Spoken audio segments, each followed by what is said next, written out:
My thumb hovered over the confirm button on my phone screen for 3 seconds before I pressed it. $42 for an Uber home seemed excessive, but the alternative was standing outside the Morrison Gallery in a city that looked like it was about to tear itself apart. Wind whipped my hair across my face hard enough to sting. And somewhere in the distance, a transformer exploded with a crack that sounded too much like gunfire.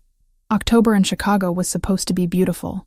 Falling leaves, crisp air, pumpkin-spiced everything.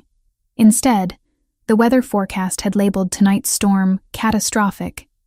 In that calm, clinical way, meteorologists deliver news about disasters. I could already see trash cans rolling down Michigan Avenue like tumbleweeds, and the sky had turned that peculiar shade of green that made my stomach clench with childhood memories of tornado drills. My exhibition had ended early. Only 17 people had shown up to see my photos documenting the gentrification tearing through the South Side, displacing families who'd lived there for generations. 17 people who'd glanced at images of boarded-up businesses and luxury condos before rushing back to their own safe neighborhoods. I'd spent 6 months on that project, and it felt like screaming into a void. The Uber app refreshed. Due to high demand and severe weather conditions, you've been matched with another passenger heading in a similar direction. Additional discount applied. Great. Shared rides during the apocalypse. I wrapped my jacket tighter around my camera bag and watched the little car icon inch through traffic that had turned into chaos. Emergency sirens wailed from multiple directions. My phone buzzed with alerts about downed power lines, flooding on Lower Wacker Drive, and a shelter-in-place recommendation that I was actively ignoring. A black Toyota Camry pulled up to the curb, wipers working frantically against the deluge. The driver, a tired-looking man in his 50s, barely glanced at me as I dove into the back seat. Water poured off my jacket onto the leather interior. "Maya?" he asked, eyes on his GPS. "Yes. Thank you for picking up one more." He pulled away from the curb before I'd even buckled my seatbelt. "Emergency shared ride. You both going north." I settled into my corner, trying to ignore the dampness seeping through my jeans. Through the rain-streaked window, I watched Chicago transform into something unrecognizable. Store windows boarded up hastily with plywood, trees bending at angles that looked impossible, a bus shelter that had completely detached from its foundation and skittered across the street like a metal tumbleweed. We stopped 3 blocks away, near the entrance to an Italian restaurant I recognized from magazine spreads. The place had a 2-month waiting list and entrees that cost more than my weekly grocery budget. A man emerged from the shadowed doorway, moving with the kind of controlled urgency that immediately caught my attention. He slid into the seat beside me, bringing with him the scent of expensive cologne cut with something metallic. Rain dripped from his dark hair onto the collar of what had to be a designer suit, perfectly tailored to broad shoulders, and a frame that suggested he spent considerable time doing something more physical than sitting behind a desk. "Apologies," he said, his voice low and smooth despite whatever had him wound tight as a spring. "I appreciate you sharing the ride." I nodded, words momentarily stuck in my throat. The man was objectively stunning in a way that felt almost dangerous. Sharp jawline, high cheekbones, eyes so dark green they looked black in the dim light. But it wasn't his appearance that made my pulse quicken. It was the way he held himself, coiled energy barely contained, and the dark stain on the cuff of his white shirt that looked suspiciously like blood. "No problem," I managed. "Storm of the century out there." Indeed, he settled against the seat, but there was nothing relaxed about his posture. His gaze swept the street behind us, then forward, then to the side mirrors with the methodical assessment of someone expecting trouble. "Heading north? Lincoln Park area. Convenient. I'm going to Northwestern Memorial. The hospital." That explained the blood, maybe. Except the emergency room entrance was on the south side of the building, and we were heading away from the most direct route. Our driver merged into traffic that had slowed to a crawl. Lightning split the sky, illuminating the city in stark white flashes that made everything look like a noir film. Thunder followed immediately, close enough to rattle the car windows. "You're a photographer," the man said, gesturing to my bag with a slight smile that didn't quite reach his eyes. "Professional?" I followed his gaze to where my camera strap had slipped out of the partially open zipper. "Freelance. Photojournalism, mostly. You have a good eye. Observation is a survival skill in my line of work, which is import and export, various goods, international logistics. He said it smoothly, the kind of practiced answer that told me absolutely nothing. I'm Gabriel. Maya. I hesitated, then added, What kind of goods? That almost smile flickered again, the kind that require considerable negotiation and discretion. Before I could press further, our driver cursed in Spanish and jerked the wheel to the right. A massive oak tree, roots torn from the saturated earth, crashed across the street ahead of us. Its branches scraped against cars unfortunate enough to be in its path, setting off a chorus of alarms. We'll have to detour, the driver muttered, already pulling up an alternate route. Takes us through Inglewood, though. Not ideal in this weather. I saw Gabriel's jaw tighten almost imperceptibly. How much longer to Northwestern? Maybe 20 minutes? Roads are flooding everywhere. Gabriel pulled out his phone, typed something quickly, and I caught a glimpse of the screen. Not a standard smartphone. Something else. Possibly a burner given the basic display and lack of identifying markers. Who carried burner phones in 2025? Englewood at night during a catastrophic storm. The neighborhood had been struggling for years, caught between poverty, violence, and the same gentrification I'd been documenting elsewhere. In good weather with heavy police presence, it was manageable. Tonight, it would be something else entirely. We turned onto a street where half the streetlights were already out. Shadows pooled in doorways and alleys. A group of men huddled under an overpass scattered as we approached, but not before I saw the distinctive shape of weapons poorly concealed under jackets. Lock the doors, Gabriel said quietly to the driver. There was authority in his voice that made it sound less like a suggestion and more like a command. The driver complied immediately.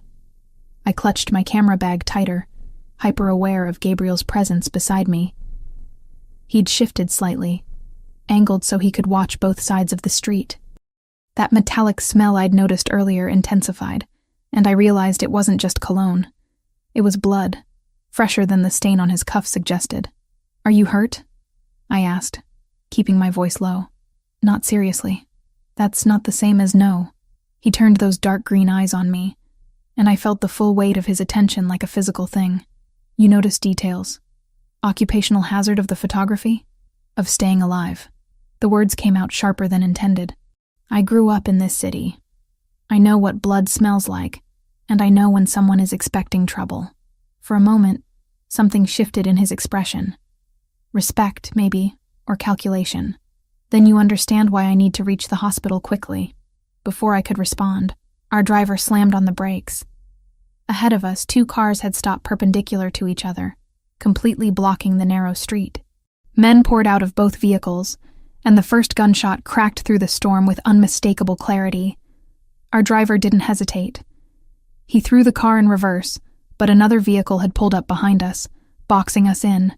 More shots, rapid fire, and our windshield spiderwebbed with cracks as a bullet punched through. The driver screamed and ducked. The car lurched forward, directly toward the shootout. Everything happened in fragments. Gabriel's hand on the back of my head, forcing me down. His body shifting to cover mine, as glass rained down around us. The heat of him pressed against my back, solid and immovable. More gunfire, so close I could smell the burnt powder even through the closed windows. The car scraped against something metal with a shriek that set my teeth on edge. Then the driver's door flew open, and he was running, abandoning us in the middle of a war zone. Gabriel lifted his weight off me slowly. Are you hit? I took inventory. Trembling hands, racing heart, ears ringing from the gunfire, but no pain beyond adrenaline making every nerve-ending scream. No. You? I'm fine. He reached for the door handle. We need to move. Now. Move where? There's a gang war happening out there. And staying in a stationary vehicle makes us an easy target. His voice remained calm, almost gentle despite the words. Trust me, Maya. I know what I'm doing. Trust him. A stranger with blood on his clothes and secrets in his eyes, in the middle of the worst neighborhood during the worst storm in a decade. Every instinct I had screamed that this was a terrible idea. But the alternative was sitting in a bullet-riddled Uber, waiting to see who won the shootout currently raging around us. I grabbed my camera bag and nodded. Gabriel's hand found mine in the darkness, warm and steady despite everything. Stay close. Move when I move. Don't look back. He pushed the door open, and we ran into the storm. Gabriel's hand remained locked around mine as we ran through sheets of water that felt more like walls. My sneakers splashed through puddles deep enough to soak through to my socks within seconds. Behind us, gunfire continued in sporadic bursts, but the storm swallowed most of the sound, turning it into distant pops that could have been transformers exploding or car backfires. He pulled me toward a narrow alley between two buildings, their brick walls slick with rain and covered in graffiti that glowed faintly under the intermittent lightning. The space smelled like garbage and stagnant water, but it offered cover from both the shootout and the worst of the wind. We pressed against the wall, breathing hard. My heart slammed against my ribs so violently I thought it might crack through bone. Gabriel positioned himself between me and the alley entrance, his body a solid barrier, one hand still holding mine while the other reached inside his jacket. When it emerged, I saw the unmistakable shape of a handgun. "You're armed," I said, the words coming out sharper than intended. "Yes." No apology, no explanation. He checked the magazine with practiced efficiency that told me he'd done this 1,000 times before. "Import and export." I repeated his earlier lie. "What do you really do?" "Right now I'm keeping us alive." His eyes scanned the alley entrance, then the fire escape above us, calculating exits and threats with the same methodical assessment he'd shown in the car. "Can you climb?" I followed his gaze upward. The fire escape ladder was extended, reachable if we could jump high enough. In this storm, that metal will be slippery as ice. Better than staying on the ground when they start searching the area. "They? You mean those men shooting at each other?" Gabriel's jaw tightened. "Some of them will be looking for me specifically. Once they realize the car is abandoned, they'll fan out." The implications sank through my adrenaline like stones through water. "Someone tried to kill you tonight. That's why you needed the Uber. Why you had blood on your shirt. Why you're carrying a gun. Very observant." He shifted slightly, water dripping from his dark hair down the sharp planes of his face. "Which is why I need to get you somewhere safe before you become collateral damage." My camera bag pressed against my hip, suddenly heavy with guilt. During those frantic seconds in the car, when bullets had been tearing through metal and glass, my photographer's instincts had taken over. I'd raised my camera and fired off shots, capturing the chaos through muscle memory more than conscious thought. "I took pictures," I admitted. "Of the shootout." Gabriel's attention snapped to me with laser focus. "You what?" "It's instinct. I don't even think about it anymore. Something happens, I document it." I pulled the camera from my bag, the familiar weight grounding me despite everything. I got their faces, the license plates, everything. He was quiet for 3 seconds that felt like 3 hours. When he spoke, his voice had dropped to something softer, almost careful. "Maya, I need you to delete those photos." "Why?" "Because the men in those images work for someone very dangerous. If those photos surface, connect to you in any way, you become a target." I clutched the camera tighter. These could be evidence. Someone could identify who started the shooting, who's responsible. "The police won't touch this." He said it with absolute certainty. "This is a territorial dispute between organizations that operate outside the law. Those pictures won't bring justice. They'll bring death. Organizations." The word settled between us like a confession. "You mean the Mafia?" Gabriel didn't deny it. Instead, he reached into his jacket pocket and withdrew a wallet, extracting crisp bills without bothering to count them. $5,000. "Delete the photos, give me the memory card, and walk away from this. From me. Forget tonight ever happened." I stared at the money, then at his face. Rain continued to pour into the alley, soaking us both, but his hand holding the bills remained steady.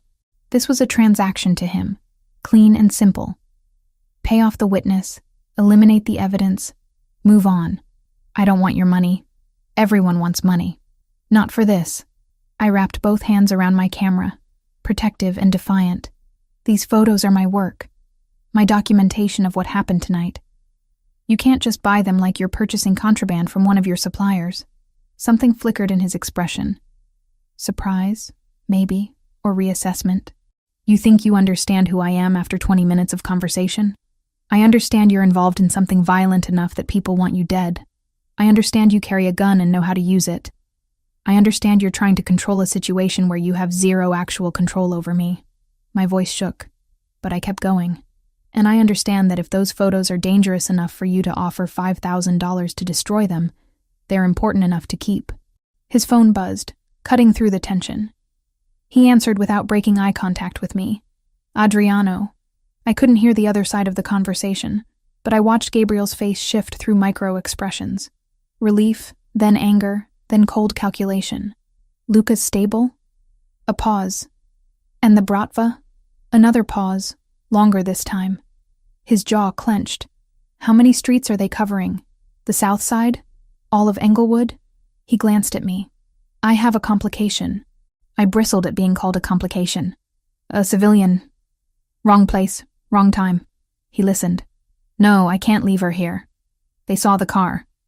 If they're thorough, they'll check cameras, identify passengers. More listening. Fine. Send a secure vehicle to the warehouse on Halstead and 47th. 20 minutes. He ended the call and pocketed the phone.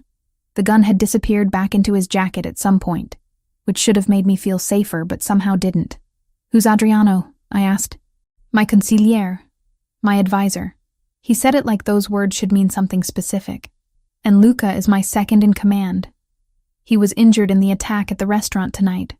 The attack you survived. Yes. And the Bratva? Russian organized crime. They want control of shipping routes I currently manage through the northern ports. He spoke matter-of-factly, like discussing quarterly earnings instead of gang warfare. Tonight was their second attempt to eliminate me this week. The casualness of it made my stomach turn. You sound like you're talking about a hostile business takeover. That's exactly what it is, just with higher body counts. He checked his watch, an expensive piece that had somehow survived our run through the storm without a scratch. We have 19 minutes before the car arrives. After that, I'll take you home personally and post security on your building until we confirm you're not a target. And if I refuse? To delete the photos or to accept protection? Both. Gabriel stepped closer, close enough that I had to tilt my head back to maintain eye contact. This close, I could see the small scar bisecting his left eyebrow, the way his wet shirt clung to a body that suggested regular time in a gym, the exhaustion around his eyes that spoke to more than just tonight's violence. People die around me, Maya. His voice dropped to something raw and honest. Not because I want them to, but because association with me becomes a death sentence. My father was killed at a charity event. My mother's driver was executed in front of their home. A woman I dated 3 years ago had her car bombed. He paused, letting that sink in. I don't want to add your name to that list because you happened to share an Uber during a storm. The vulnerability in his admission caught me off guard. This wasn't manipulation or threat. This was genuine fear wrapped in brutal honesty. I looked down at my camera, at the images stored in its memory that could put me in danger. Then I looked back at Gabriel, at this complicated, dangerous man who'd used his body as a shield when bullets flew. My thumb found the delete button. One by one, I erased the photos from tonight, watching faces and license plates disappear into digital oblivion. Gabriel watched silently, and I wondered if he noticed that I was deleting from the current folder, not from the backup storage card hidden in the bottom of my bag. Done, I said, showing him the empty camera display. He studied me for a long moment. You kept a backup. It wasn't a question. You're observant too. Smart. He didn't sound angry, just resigned. Keep it hidden. If the wrong people know you have those images, it won't matter that you deleted the originals. Thunder cracked overhead, close enough to make us both flinch. The storm showed no signs of letting up. If anything, the wind had intensified, turning the rain nearly horizontal. Gabriel's phone buzzed again. He checked it, then gestured toward the end of the alley. Car's 5 minutes out. We move when I say. Stay low. Don't stop for anything. And then what? Then I make sure you get home safely. His eyes met mine, dark green and intense. And you forget you ever met me. But even as he said it, we both knew that was impossible. Some encounters changed everything, and this was one of them.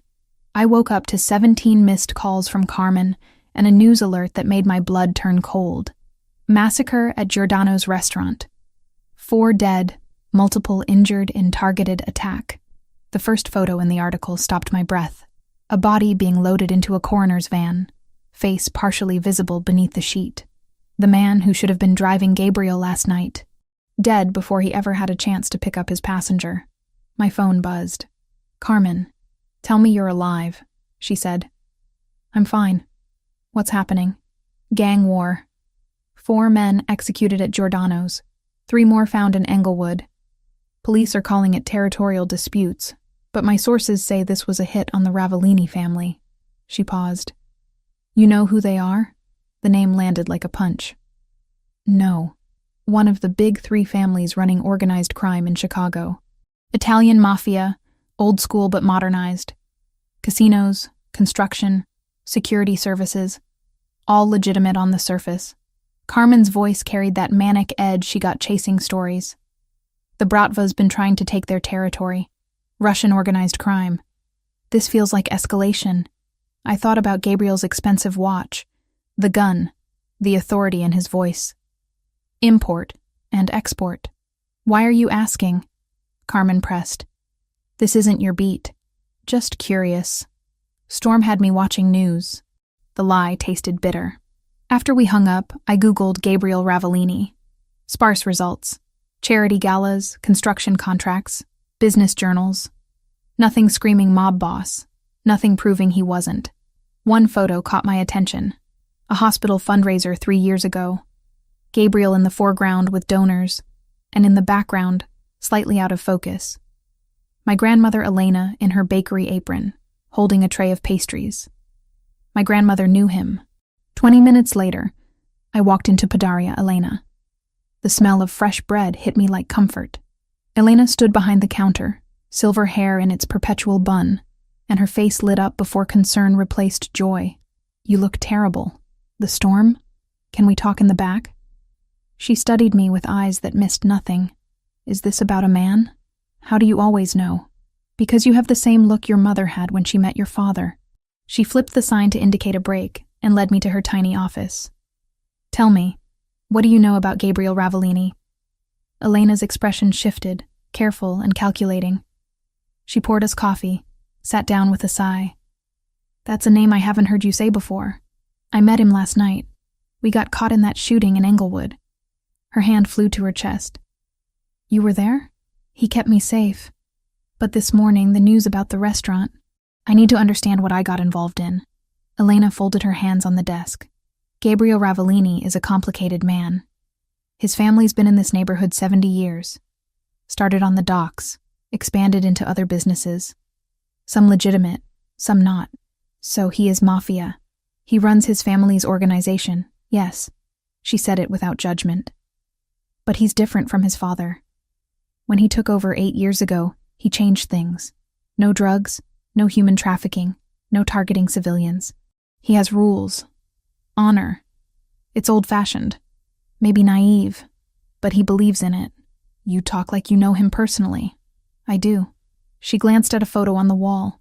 "When your grandfather died and left me with debts I couldn't pay, Gabriel's father bought the debt. I thought I'd sold my soul, but Gabriel wasn't his father. When he took over, he came here personally, renegotiated everything, cut my debt in half. He's been coming every Sunday for 8 years, buying bread and pastries, paying in cash, tipping well. He's never made me feel like I owe him anything beyond our contract. I absorbed this, trying to reconcile the man she described with the one who'd held a gun in an alley. My parents. The shooting when I was 16. Could that have been—" "No." Elena's response was immediate. "Your parents died in a gang crossfire. Random violence. No connection to the Ravellini family. It was investigated. Just senseless tragedy." She took my hand. "I don't know what happened last night. But if Gabriel kept you safe, you were lucky. He's a man of honor in a dishonorable business, but that doesn't make him safe to be around. His enemies are brutal." The door chimes jingled. Elena stood to return to work. I followed, intending to leave, when I saw him. Gabriel stood at the counter, hair still damp, wearing jeans and a black sweater. He held his usual shopping basket. His eyes found mine, surprise flickering before settling into something guarded. "Maya, I didn't expect to see you here. My grandmother's bakery." His gaze shifted to Elena. "Mrs. Sinclair, your granddaughter?" "Since birth." Elena folded her arms, protective. "Did you know this?" "I didn't." The resemblance is obvious now. Something genuine crossed his expression. "We need to talk," I said. He glanced at the empty shop, then Elena. "Could we use your storage room? I promise she'll be perfectly safe." Elena studied us both, then nodded toward the back. 10 minutes. The storage room smelled like flour and yeast. Gabriel closed the door, set down his basket, leaned against a shelf. Suddenly the space felt much smaller. "You researched me," he said. "You knew I would." I kept my hands in my pockets. "You're Gabriel Ravellini, head of the Ravellini family. The man whose driver was murdered before he could pick you up." "Yes. The restaurant massacre was meant for you." "Yes." His honesty was worse than lies. No pretense, no softening. "I need to tell you something," I said. "When I deleted those photos, I didn't delete the backup. I keep a redundant memory card. The images are still there." His expression didn't change. "I know." "You knew." "I suspected. You deleted too easily." He straightened. "Why tell me now?" "Because my grandmother thinks you're honorable. Because you kept me alive. Because I'm tired of lying." I pulled out my phone, showed him my archive. "This isn't just the shootout. I have years of photojournalism. Politicians with criminals, cash exchanges, corruption that could bring down careers." He scrolled through, face unreadable. "This is dangerous work. I know, but it matters. And the backup from last night? Still exists, but I won't publish it unless you give me reason to." I met his gaze. "Consider it insurance." A smile ghosted across his mouth. "Smart. Ruthless. I'm impressed. I'm trying to survive whatever this is. What do you think this is?" The question hung between us, loaded with implications I wasn't ready to examine. "I don't know yet, but I want to understand. Why someone wants you dead badly enough to massacre 4 people. The ports. I control shipping routes through the northern docks. The Bratva wants that access. Dmitry Volkov's been pushing into Chicago for 2 years. I'm the last holdout. So he's trying to kill you. Him or someone he hired. Last night was the 2nd attempt this week. He pulled a card from his wallet, black with a silver embossed number. If you notice anything unusual, cars following you, strangers asking questions, call this, day or night. I took it. Its weight somehow significant. You think I'm in danger. Dmitry has informants everywhere. They saw that Uber, saw us together.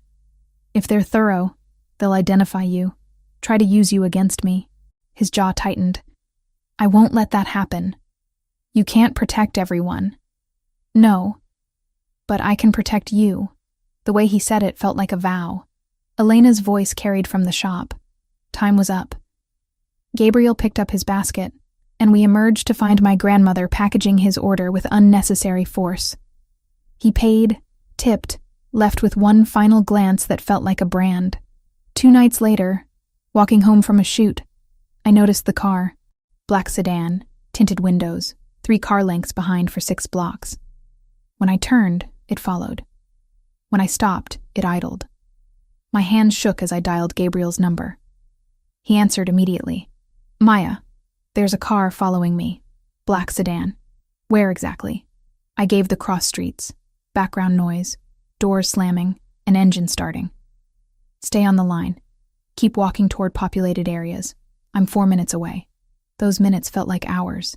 He kept me talking, giving turn-by-turn directions, keeping me from panic. The sedan stayed patient and predatory. When Gabriel's SUV pulled up, I'd never been more relieved. He was out before it fully stopped, a man I didn't recognize emerging from the driver's side, both radiating controlled violence.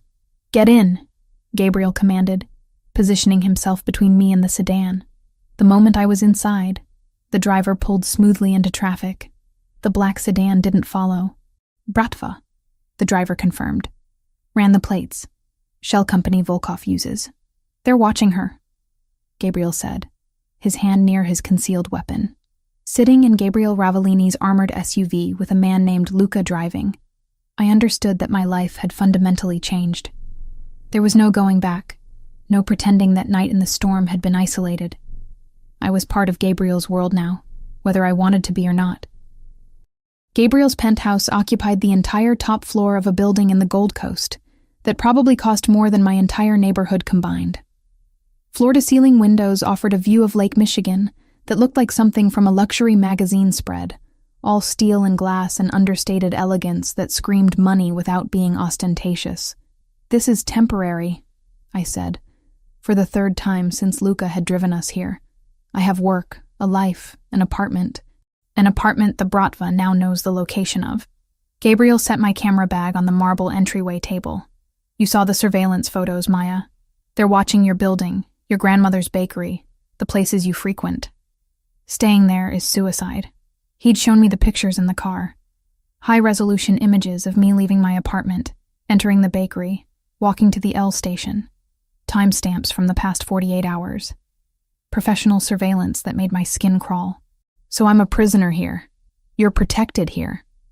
His voice hardened. "There's a difference." "Is there?" I crossed my arms. "Because from where I'm standing, this looks like a very expensive cage." Something flickered in his expression. Frustration, maybe, or understanding. He moved to the windows, hands in his pockets, silhouette dark against the city lights. "You can leave whenever you want. I won't stop you. But if you walk out that door, you do it knowing Dimitri's men are waiting to use you against me." He turned, those green eyes intense. "Your choice. Always your choice." The sincerity in his voice disarmed me. This wasn't about control, I realized. It was about genuine fear for my safety. "Fine. But I have conditions." I stepped closer. "I'm not a prisoner. I can work, edit photos, take assignments. My grandmother gets protection whether I'm here or not. And you tell me what's happening. No secrets. No treating me like I'm too fragile for the truth." Agreed. He pulled out his phone. "I'll have Luca bring your equipment tomorrow. Clothes, anything you need. Elena already has a security detail. 2 men rotating shifts outside the bakery. She'll hate that. She'll understand." His mouth curved slightly. "Your grandmother is tougher than you think." A door opened down the hallway, and a young woman emerged. She had Gabriel's dark hair, but worn long and straight, falling past her shoulders. Her eyes were lighter, more hazel than green, and when she saw me, genuine curiosity replaced the wariness. "Sophia," Gabriel said. "This is Maya Sinclair. She'll be staying with us for a while." Sophia's gaze flicked between us, clearly reading more into the situation than Gabriel had said. "Another one of your strays?" "Sophia." Warning in his voice. "I'm kidding." She crossed to me, extending her hand. Sophia Ravellini, the considerably less threatening sibling. Law student, idealist, perpetual disappointment to the family legacy. I liked her immediately. Maya, photographer, apparently a magnet for trouble. "Aren't we all in this house?" She shot Gabriel a look. "I'm assuming the guest room." "Of course." "Good, because if you'd put her in the West Wing near your bedroom, I'd have questions." Sophia gestured for me to follow. "Come on, I'll show you around before my brother reverts to his usual brooding silence." The penthouse was massive. 3 bedrooms, each with ensuite bathrooms. A library with actual first editions lining the shelves. A kitchen that looked like it belonged in a restaurant. The guest room Sophia led me to was larger than my entire apartment, decorated in soft grays and cream with that same spectacular view. "He's terrified, you know," Sophia said once the door was closed. "I haven't seen him like this since our father died." I set my camera bag on the bed. "Like what?" "Afraid. Gabriel doesn't do fear. He does calculation, strategy, controlled violence when necessary. But you? You've got him off balance." She studied me. "How did you meet?" "Shared Uber during the storm. Wrong place, wrong time. Or exactly the right place." Sophia sat on the edge of the bed. "Our father was killed 8 years ago, ambushed leaving a charity event. Gabriel was 26, not ready, not prepared, but he took over anyway because someone had to. He cleaned house, got rid of everyone involved in the really dirty stuff, drugs, human trafficking. the things that destroy communities. Made enemies doing it, but he didn't care. He wanted to be different. Your grandmother talks about him like he's some kind of knight-errant in a three-piece suit. Sophia laughed. That's not inaccurate. Gabriel has this outdated sense of honor. No targeting civilians, no breaking his word, loyalty above everything. It's gotten him in trouble more than once. She paused. But it also means when he says he'll protect you, he means it. With his life, if necessary. The weight of that settled over me. I don't want anyone dying for me. Then don't give him a reason to. Sophia stood. Dinner's usually around 8. Gabriel cooks when he's stressed, so prepare for something elaborate and delicious. Fair warning, he's going to hover. It's annoying but well-intentioned. She was right. At 8 sharp, Gabriel appeared at my door with an invitation that sounded more like an order. I followed him to the kitchen where he'd somehow prepared ossobuco that smelled incredible, with risotto and roasted vegetables arranged with the precision of a chef. You cook, I said, surprised. My mother insisted all her children learn. She said anyone who couldn't feed themselves wasn't truly independent. He poured wine, handed me a glass. How do you take criticism of your work? The question caught me off guard. Depends on the criticism. Your exhibition photos, the gentrification series. He gestured to where he'd somehow acquired copies, displayed on a tablet propped against the counter. They're technically perfect. Composition, lighting, emotional impact. But they're safe. Safe? You show the aftermath. Boarded windows, displaced families, the wreckage. But you don't show the cause. The politicians approving development, the contractors cutting deals, the money changing hands. His gaze met mine. You document the symptom, not the disease. Heat flushed through me, part anger, part recognition. Those photos could get me blacklisted. Those photos could change things. He plated the food. You have the archive. Use it. We ate in charged silence. He was right, and I hated that he saw it so clearly. My work had been careful, palatable enough for galleries and publications.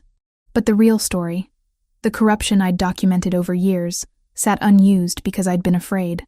After dinner, I called Carmen from the library. She answered on the first ring, voice sharp with concern. Where the hell have you been? I've been trying to reach you for 2 days. I'm fine. Just staying with a friend for a while. The surveillance spooked me. I glanced at Gabriel, who'd given me privacy, but remained within line of sight. Can you do me a favor? Look into any recent real estate deals in the 43rd Ward. Politicians approving variances. Contractors with criminal connections. I'm working on something. This have anything to do with the Ravellini story? Maybe. I'll explain later. We talked for another 10 minutes before I hung up. Gabriel approached with my camera, which I'd left on the kitchen counter. May I? I nodded. He scrolled through recent photos, stopping on one I didn't remember taking. Him in the kitchen earlier, guard lowered, stirring risotto with complete focus. The light had caught him perfectly, showing someone softer than the dangerous man I'd met in that alley. Keep this one, he said, handing back the camera, for your archive of symptoms and diseases. Before I could respond, the library door opened. A man in his 50s entered, silver-haired and dressed in an immaculate suit. He nodded to Gabriel with the familiarity of long association. Adriano, Gabriel greeted. Maya, this is Adriano Bellavita, my consigliere.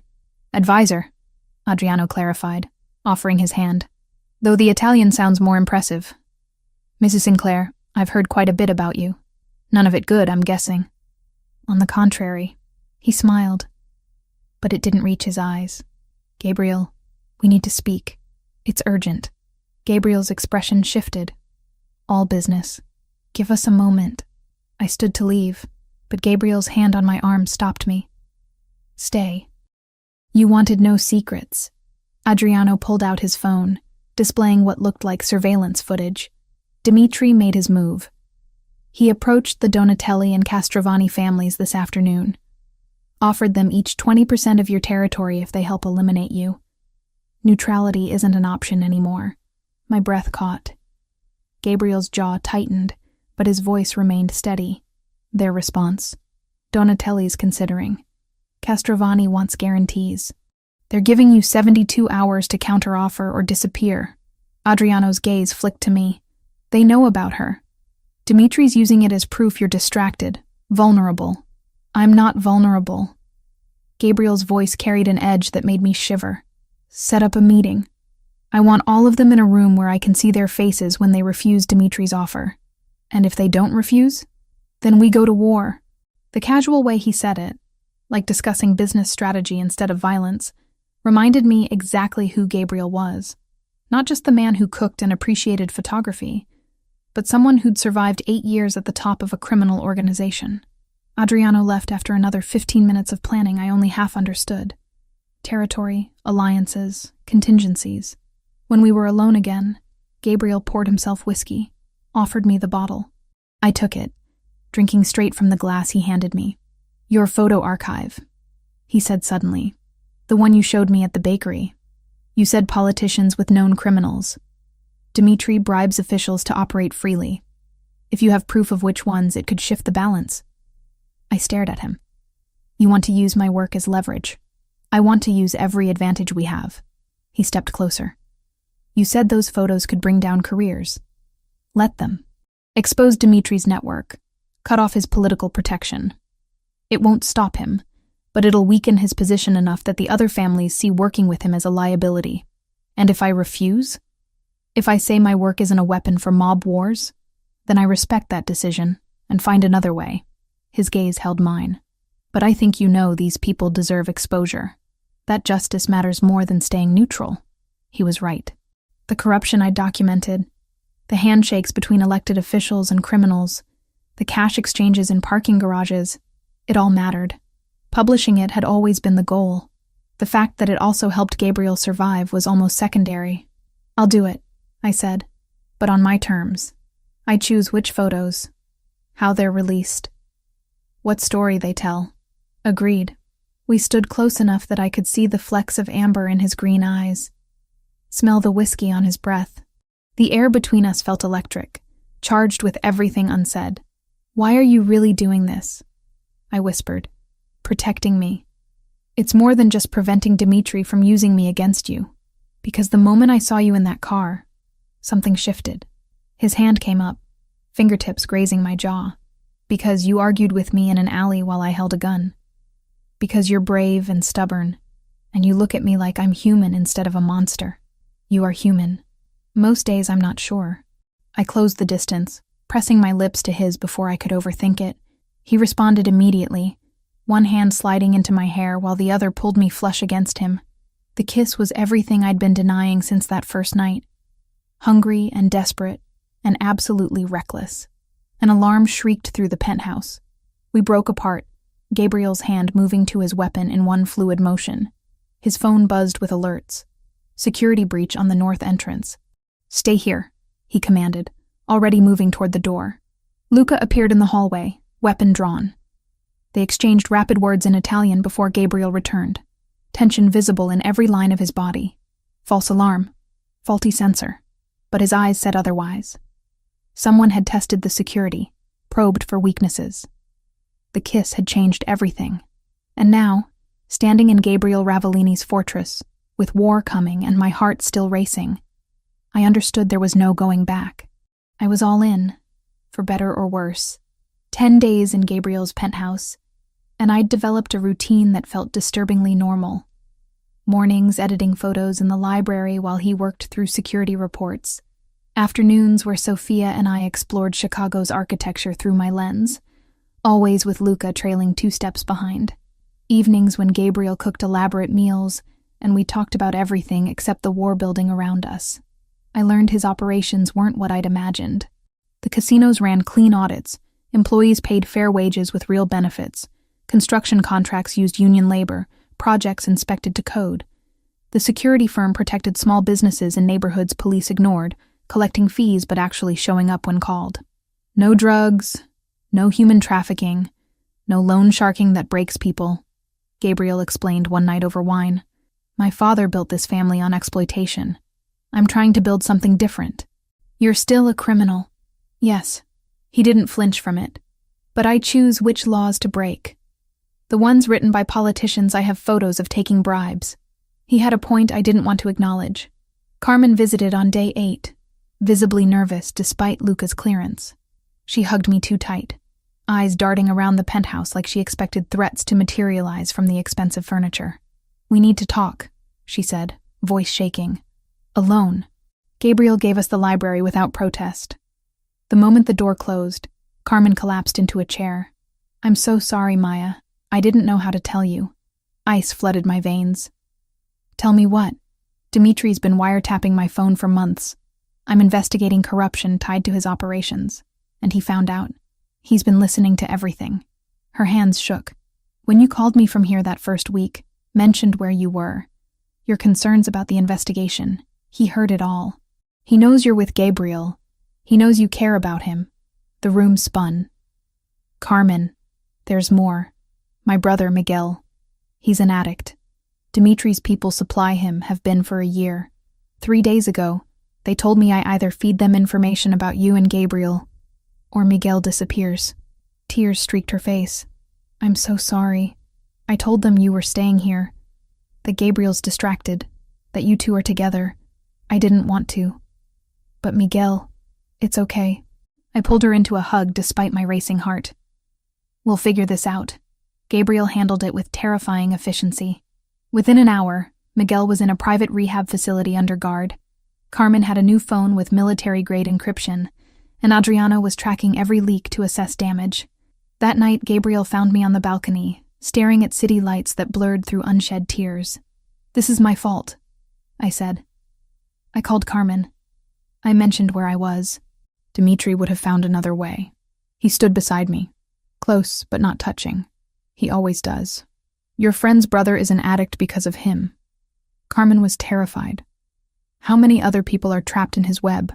"Too many." His jaw tightened. "Which is why he needs to be stopped." I turned to face him. The man who cooked osso buco and appreciated my photography, who had rules and honor in a world without either. "I'm scared." "Good. Fear keeps you careful." But his hand found mine, fingers intertwining. "I won't let him hurt you, Maya. Whatever it takes." We went inside, and the space between us collapsed with inevitable force. His mouth found mine, desperate and claiming, and I responded with equal hunger. We made it to his bedroom, clothes shed between kisses that felt like promises neither of us could keep. He was careful with me, reverent even, like I was something precious, instead of a complication threatening everything he'd built. When we finally came together, it felt less like surrender and more like choosing sides in a war where neutrality had never been an option. Afterward, wrapped in sheets that probably cost more than my monthly rent, he traced patterns on my shoulder. "I need you to understand something." His voice was quiet.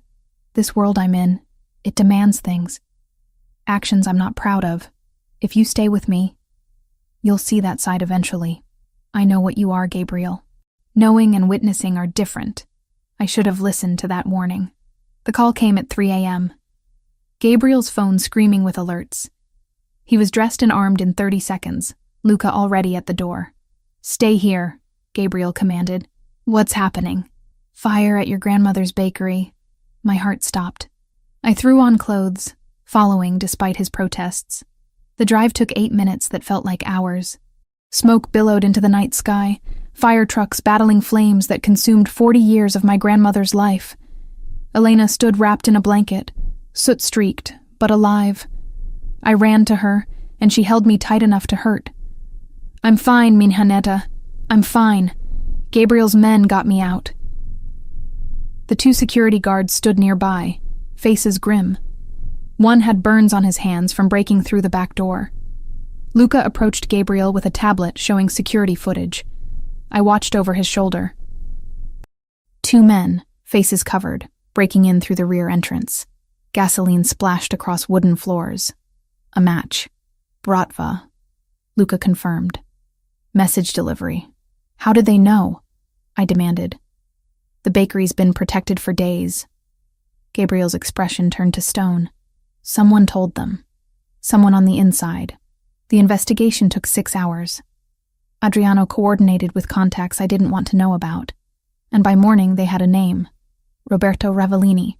Gabriel's cousin on his father's side, 3rd-generation family, trusted with mid-level operations. He owes Dimitri $80,000 from gambling debts.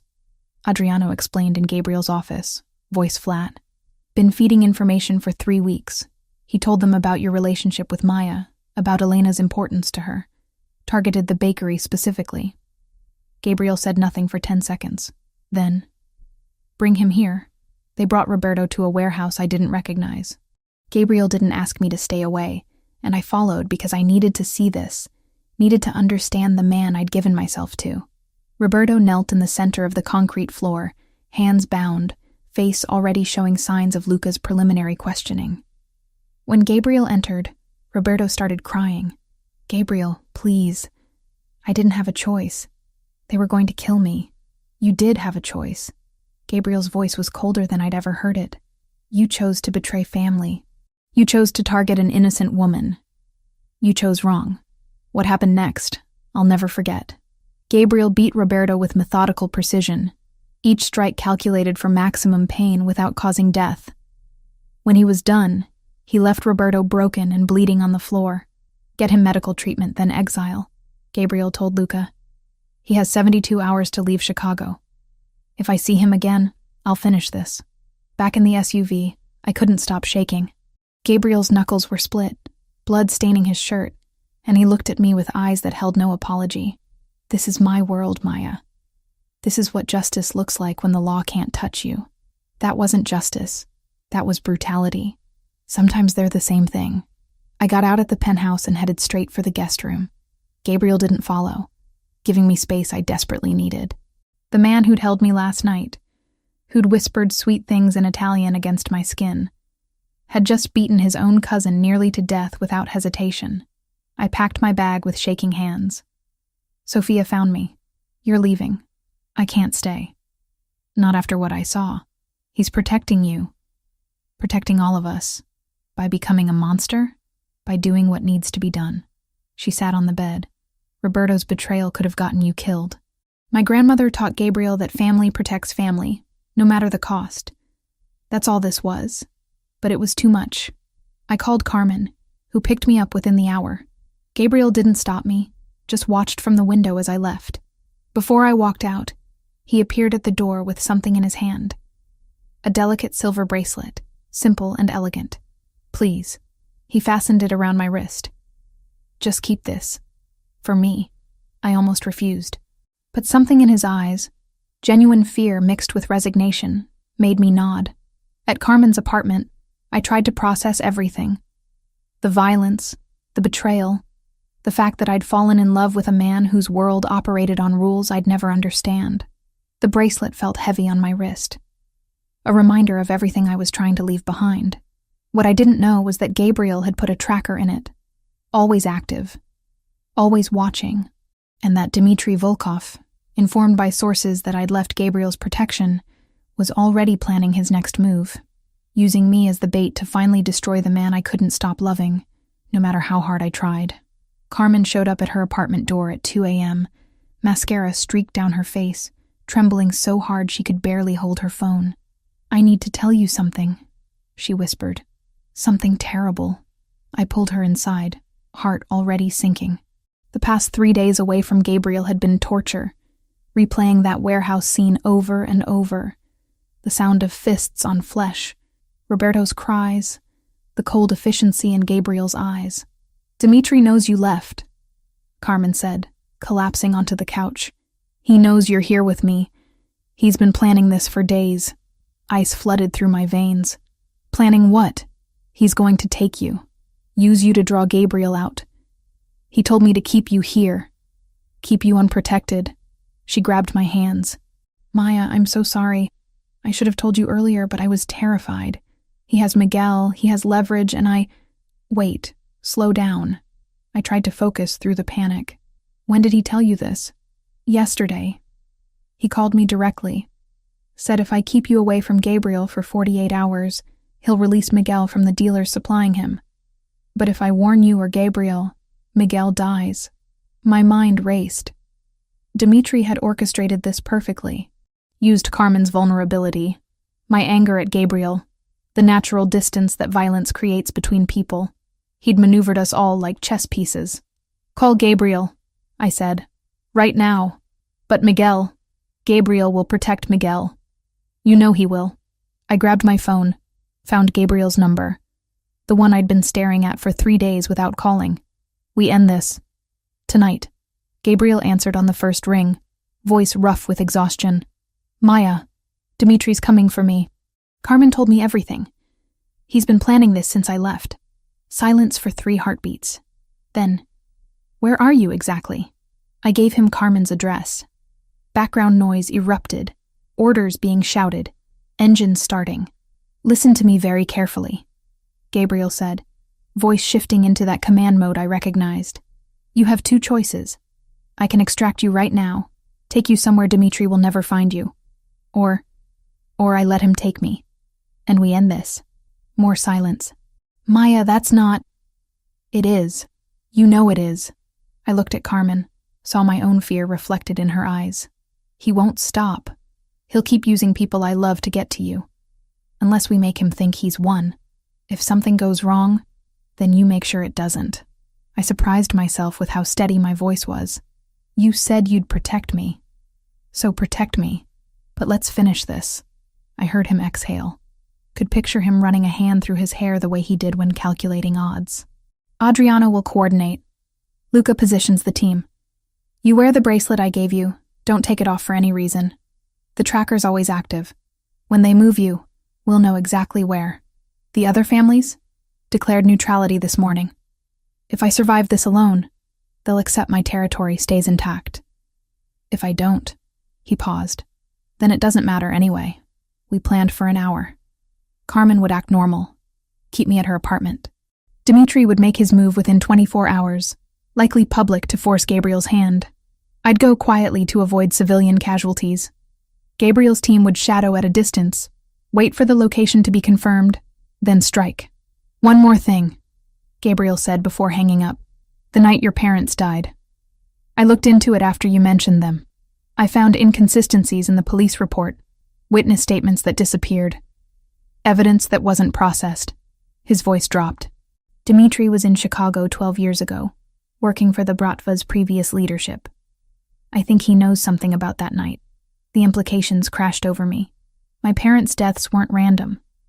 They were connected to this world I'd stumbled into, to Dimitri's operations, to something bigger than I'd ever imagined. Find out, I whispered. When this is over, I need to know. I will. I promise. They came at noon the next day. Carmen and I were having coffee, pretending everything was normal, when the building's fire alarm went off. Standard evacuation procedure. Everyone flooding into the streets. Professional chaos. A black van pulled up as we reached the sidewalk. 2 men emerged, moving with military precision. One grabbed Carmen, holding her back. The other reached for me. I didn't fight, didn't scream, just locked eyes with Carmen and nodded once before letting them guide me into the van. The drive took 30 minutes. I counted turns, tried to memorize the route, felt the bracelet heavy on my wrist. Gabriel was tracking this. He knew where I was going. I had to trust that. We stopped at the docks, the industrial section where shipping containers stacked like metal mountains. The warehouse they took me to smelled like rust and salt water, empty except for chairs and harsh fluorescent lights. Dmitri Volkov stood in the center, smoking a cigarette, looking exactly like his photos. Pale hair, cold eyes, a smile that never reached above his mouth. Maya Sinclair. He spoke with an accent that turned my name into something threatening. The photographer. The woman who got Gabriel Ravellini off his game. I said nothing. Kept my expression neutral despite my racing heart. He's coming for you, you know. Right now, probably. My men reported his vehicles mobilizing 20 minutes ago. Dmitri circled me like a predator.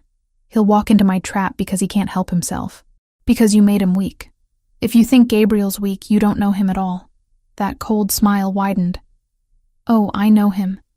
Known his family for years. I knew his father, knew his operations. And I knew your parents, too. My breath stopped. What? 12 years ago. I was doing surveillance work for my organization. Your parents, they saw something they shouldn't have. A meeting between a city councilman and my superior. Your father tried to be hero. Went to police with statement. So we eliminated the problem. He said it casually, like discussing weather. Staged it as gang violence. No one questioned it. Just another tragedy in a violent city. The truth hit like a physical blow. My parents died because they tried to do the right thing. Because they witnessed corruption connected to the man now standing in front of me. You killed them. My voice shook with rage I could barely contain. I followed orders. But yes, technically. He flicked ash from his cigarette. And now their daughter is helping me eliminate the last obstacle to controlling the city's shipping. Poetic, no? I heard vehicles outside. Doors slamming. Dimitri heard it too, smile growing wider. Right on schedule. My men have the perimeter surrounded. Gabriel comes in alone, as demanded, or we start executing his people one by one. The warehouse door opened. Gabriel walked in, hands visible, no weapon drawn. But I knew him now. Knew the way he moved. He was coiled tension wrapped in false surrender. Touching, Dimitri said. The great Gabriel Ravellini, walking into death for a woman he knew 3 weeks. Let her go. This is between us. Everything is between us now. Dimitri pulled a gun, pointed it at my head. On your knees. Gabriel complied, eyes never leaving mine. In that gaze, I saw apology, determination, and something else. Trust. He trusted me to be ready. Any last words? Dimitri asked, turning the gun from me to Gabriel. The moment stretched. Then everything exploded. I dropped and rolled as gunfire erupted from multiple directions. Luca's team crashed through side entrances, suppression fire forcing Dimitri's men into cover. Gabriel was already moving, weapon appearing from somewhere, taking down the 2 nearest guards with brutal efficiency. Dimitri swung his gun back to me. I didn't freeze. I grabbed the metal folding chair I'd been sitting on, swung it into his arm as he fired. The shot went wide, hitting concrete. He backhanded me and I tasted blood, but I'd bought Gabriel seconds. Seconds were all he needed. Gabriel hit Dimitri like a freight train, both men crashing into the concrete floor. The fight was vicious, personal. Fists and elbows and rage given physical form. I heard someone behind me. Spun to see a Bratva soldier raising his weapon at Gabriel's exposed back. My hand found a loose pipe near the wall. I swung with everything I had, connecting with his skull. He dropped. Gabriel pinned Dimitri, one hand wrapped around his throat. For her parents. For everyone you've destroyed. Dimitri struggled, gasped, then went still. It was over. Luca cleared the warehouse, confirmed all threats neutralized. Gabriel stood slowly, blood on his knuckles. A bullet grazed across his shoulder I hadn't seen him take. His eyes found mine across the warehouse floor. You okay? I nodded, though I was shaking. You were shot. Barely. He crossed to me, pulled me into his arms despite the blood and violence surrounding us. You saved my life. That soldier behind me. You saved mine first. About 100 times now. Sirens wailed in the distance. Adriano appeared with instructions for cleanup, for police statements, for managing the aftermath. But for one moment, Gabriel and I just held each other in a warehouse full of bodies and spent shells, alive when we probably shouldn't be. I'm sorry, he whispered against my hair, for what Dimitri did to your parents, for pulling you into this world. I chose this. I chose you. I pulled back to look at him. All of it. His thumb traced my jaw where Dimitri had hit me. No more secrets, no more distance. Whatever comes next, we face it together. Together, I agreed, and meant it. The private hospital room smelled like antiseptic and expensive flowers someone had sent. Gabriel refused the morphine they tried to give him, settling for local anesthetic while they stitched the bullet graze across his shoulder. I sat in the chair beside his bed, unable to look away from the wound that should have killed him if his reflexes had been a fraction slower. Stop staring, he said, voice rough but steady. I've had worse. That doesn't make me feel better. His hand found mine, thumb tracing circles on my palm. You saved my life today. That soldier would have shot me in the back. You saved mine first. We're even. We're not keeping score, Maya, but we were. Some part of me was always calculating, always measuring the debt between us. He'd pulled me from a shootout. I'd let myself be bait. He'd killed the man who murdered my parents. I'd chosen him despite everything. Adriano appeared in the doorway, looking more exhausted than I'd ever seen him. The Donatelli and Castrovani families are here. They want to speak with you. Gabriel started to rise. I pushed him back down. You just got shot, and they need to see me standing.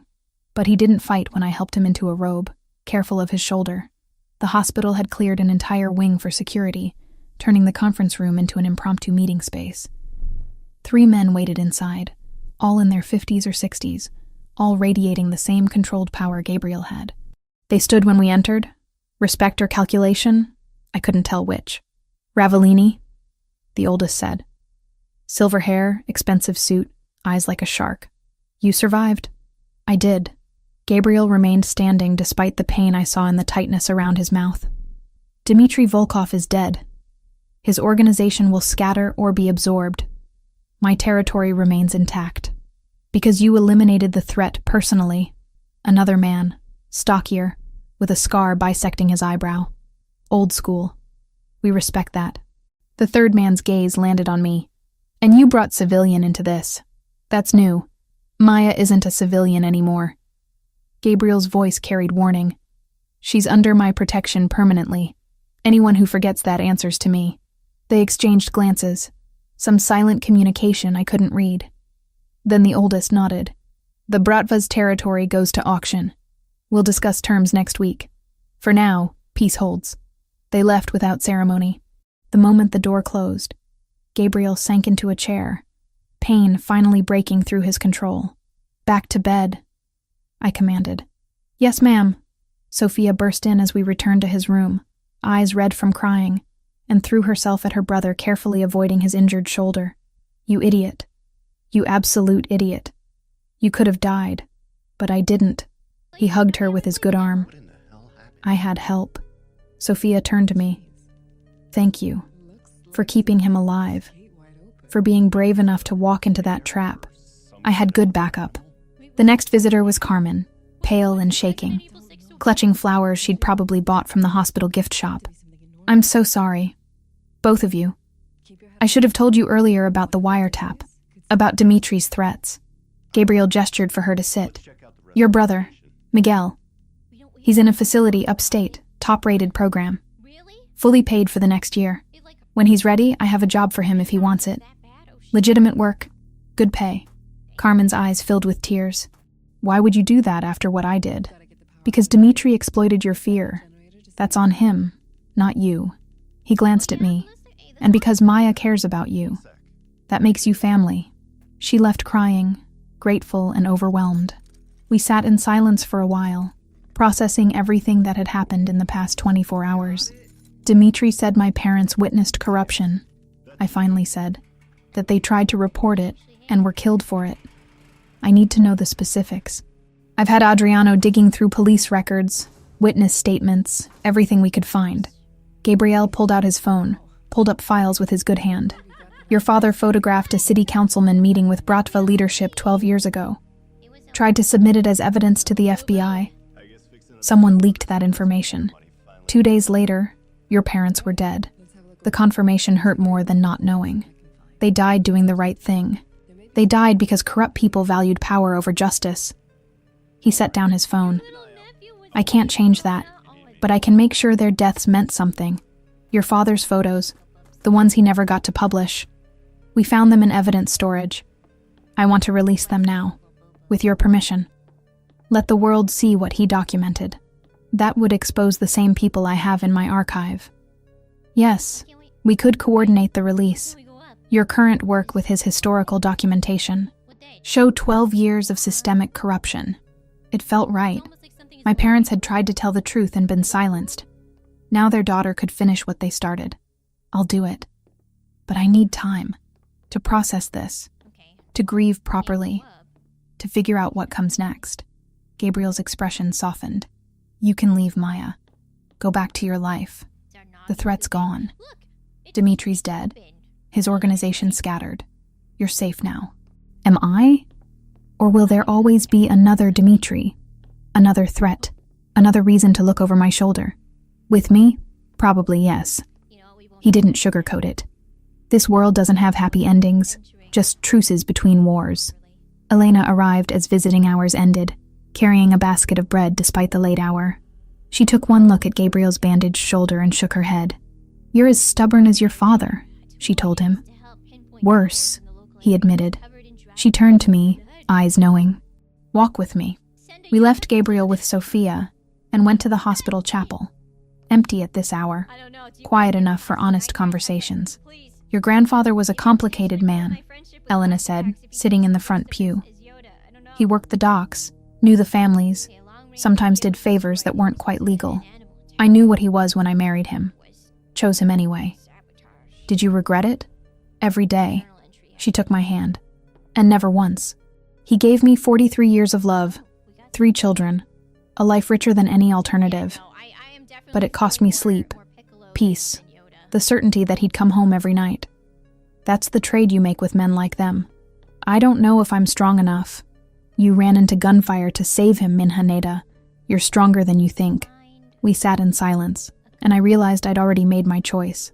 The moment I'd agreed to be bait, the moment I'd swung that pipe to save Gabriel's life, I'd chosen which side of the line I stood on. 2 weeks later, I stood in the rebuilt bakery, watching contractors install the final fixtures. Gabriel had insisted on covering the costs, and for once, Elena had accepted without argument. The new kitchen gleamed with stainless steel, the display cases custom-built to her specifications. I'd spent those weeks editing photos, writing articles, coordinating with journalists to release my archive alongside my father's documentation. 3 city councilmen had already resigned. More indictments were coming. Carmen worked beside me, her investigative reporting finally free from Dimitri's shadow. Sophia visited daily, bringing coffee and gossip from law school. Gabriel gave me space. He called once, brief and careful. I meant what I said. "You're free to choose, Maya. No pressure, no obligation." But freedom felt empty without him. On the evening of the bakery's reopening, I found Gabriel standing outside, hands in his pockets, looking uncertain in a way I'd never seen. "I wasn't sure you'd want me here," he said. I wasn't sure either. I stepped closer, but I realized something these past 2 weeks. I don't want the life I had before. Safe, careful, documenting other people's wars without being part of anything. I want truth, purpose, partnership. With me, after everything? Because of everything.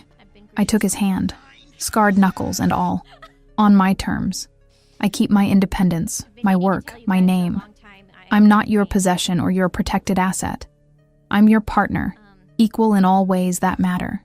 His smile was genuine, reaching his eyes for the first time since I'd known him. I can live with those terms. Good, because I'm not done making demands. I pulled him close. I want transparency. No more secrets, no more protecting me from ugly truths.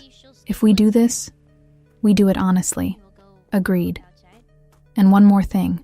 I looked up at him. This complicated, dangerous man I'd somehow fallen in love with. Tell me you love me. Not because I'm convenient, or because I saved your life, because you actually do. I love you, he said without hesitation. From the moment you argued with me in that alley, from every stubborn, brave, brilliant thing you've done since, I love you, Maya Sinclair. Completely, terrifyingly, more than I thought I was capable of. I kissed him in front of the bakery where my grandmother had built her life, where my family's story had roots deeper than violence or fear. And for the first time since that stormy night in a shared Uber, I felt certain I was exactly where I belonged. 3 months felt like both a lifetime and no time at all. I stood in the gallery space on Michigan Avenue, adjusting the final photograph in my exhibition, Buried Truths, 12 Years of Chicago Corruption. The image showed a city councilman accepting an envelope from a man whose face was partially obscured, taken by my father's camera 2 weeks before his death.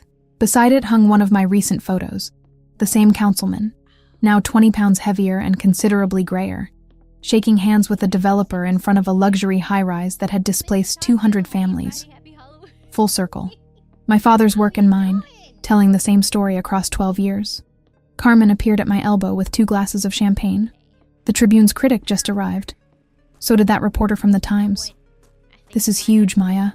It feels surreal. I accepted the glass, though my hands were too unsteady to drink. My parents documented corruption and were killed for it. Now I'm doing the same thing, and people are calling it brave. The difference is you have protection. Carmen gestured subtly to where Luca stood near the entrance, dressed in a suit that almost made him look like a regular gallery visitor. Almost. And you exposed enough people that the ones left standing are too afraid to retaliate. The exhibition had launched 2 weeks ago with a coordinated media blitz. My photographs alongside my father's, Carmen's investigative reporting filling in the connections, and a database of corruption spanning more than a decade. 3 aldermen had resigned. The FBI had opened investigations into 5 city officials. The mayor had promised reforms that probably wouldn't happen, but sounded good in press conferences. More importantly, my parents' names were finally attached to the truth they'd tried to expose. The gallery had created a memorial wall, photographs of them alongside their work, honoring their sacrifice.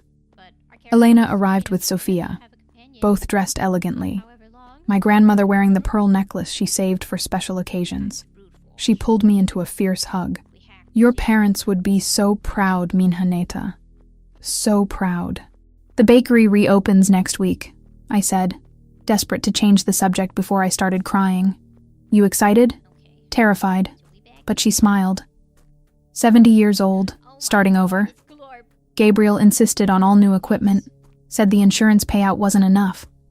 I told him I'd pay him back, and he said I could pay him in bread, every Sunday, for the rest of his life. She shook her head affectionately. That boy has his father's ruthlessness and his mother's heart. Sophia had graduated law school the previous month, passing the bar on her first try. True to her idealistic nature, she'd immediately joined a clinic providing legal services to immigrants and asylum seekers, funded by an anonymous donation that everyone knew came from Gabriel's restructured operations. The clinic's already overwhelmed, Sophia told me as we wandered through the gallery. We've got 5 attorneys and a waiting list of 300 people. But it's the work I'm supposed to be doing, you know? Using this family's resources for something that actually helps people. I did know. I'd felt the same way about my photography, about choosing to expose corruption rather than just document its aftermath. Gabriel hadn't arrived yet. He'd texted an hour ago that he was running late, dealing with some situation at the docks that required his immediate attention. Life with him meant accepting that emergencies came with the territory, that his world operated on schedules that didn't accommodate art gallery openings or normal relationship expectations. But we'd found our rhythm. I'd moved into my own apartment in Lincoln Park, a modest 2-bedroom I'd purchased with money from selling prints to collectors who'd discovered my work through the controversy. Most nights I ended up at Gabriel's penthouse anyway, but having my own space mattered. Independence, even symbolic, kept me grounded. The gallery filled with guests as opening hour approached. Journalists, activists, politicians trying to prove they weren't corrupt. Collectors who appreciated art that made them uncomfortable. I gave a short speech about my parents, about the importance of documentation, about how silence enables oppression. Gabriel slipped in during the applause, positioning himself at the back of the crowd. Our eyes met across the room, and he nodded once. Approval, support, pride. Everything I needed in that moment. After the formal portion ended and guests mingled with champagne and opinions, he found me studying one of my father's photographs. You did something remarkable here, he said quietly. Taking his work and yours, creating a narrative that spans a generation. It's powerful. 3 aldermen resigned because of this exhibition. 4 now. The news broke 20 minutes ago. Alvarez from the 31st Ward. Your photo of him accepting cash from a contractor was apparently the final straw for the FBI. I turned to face him fully. He'd gotten his hair cut since I last saw him 2 days ago, and there was a fresh bruise on his knuckles he'd tried to conceal with careful positioning. Some things about his world would never change. You're bleeding through your sleeve, I observed. He glanced down, noting the small spot of red seeping through his shirt cuff. Minor disagreement during negotiations. Nothing serious. Gabriel, already stitched. Adriano has a doctor on retainer for exactly these situations. He took my hand, examining the silver bracelet still on my wrist. You kept this. I kept everything that mattered. We stood like that for a moment. surrounded by evidence of corruption and violence, and the complicated ways power operated in cities like Chicago. Then he pulled a small box from his jacket pocket. I was going to wait until after the exhibition closed, do this somewhere private and carefully planned, but Adriano reminded me that careful planning isn't always better than honest timing. He opened the box, revealing a simple platinum band with a single emerald-cut diamond. Elegant without being ostentatious, exactly my style. Maya Sinclair, marry me. Not because you need my protection, or because I need your legitimacy. Marry me because in 3 months you've become the person I think about first when I wake up and last before I sleep. Because you see the worst parts of my world and choose to stay anyway. Because you're brave and brilliant, and you make me want to be better than I am. My throat tightened with emotion. Around us, the gallery had gone quiet, guests realizing what was happening. That's not a question, I managed. Marry me? His eyes held genuine uncertainty. This powerful man who'd killed to protect me, now vulnerable in a way that made my heart ache. Please? On one condition. I held up a hand as he started to smile. I keep my name. Maya Sinclair, not Maya Ravellini. My parents gave me that name, and it means something now. Attached to this work. Agreed. What else? I want to photograph the wedding. Set up cameras, remote triggers, document the whole thing properly. Of course you do. Now he did smile, genuine and reaching his eyes. Anything else? Carmen's my maid of honor. Sophia's a bridesmaid. Elena walks me down the aisle. And your guest list can't include anyone currently under federal investigation. That last one eliminates about 40% of my associates. But I'll manage. He slipped the ring onto my finger. And it fit perfectly, because of course he'd somehow obtained my ring size without asking. Is that a yes? That's a yes. The gallery erupted in applause. Carmen was crying. Sophia was filming on her phone. Elena was beaming with the satisfaction of a woman who'd known this outcome from the beginning. Gabriel kissed me there in front of my parents' memorial wall, in front of evidence of corruption we'd helped expose, in front of everyone who'd come to witness art that told uncomfortable truths. And for the first time since that stormy night in a shared Uber, I felt like my life had aligned exactly as it was meant to. Later, after the gallery closed and guests departed, and Carmen had convinced me to celebrate with dinner at a restaurant that required reservations months in advance, but mysteriously had a table available when Gabriel called, we ended up on his penthouse balcony, watching the city lights reflect off Lake Michigan. I'd brought my camera, because I always brought my camera, set it up on a tripod, framed the shot carefully. Both of us in profile against the skyline, Chicago stretching out behind us like a promise or a threat depending on your perspective. Remote trigger? Gabriel asked, familiar with my process now. You hold it, when you're ready.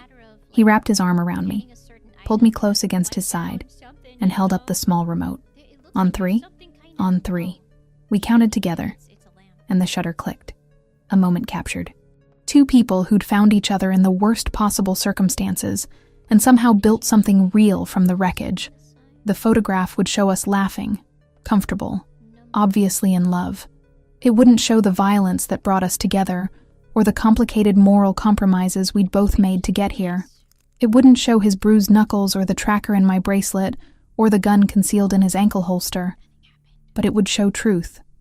Our truth. And sometimes, that was enough. What happens now? I asked, still pressed against his side, his heartbeat steady beneath my ear. Now we live.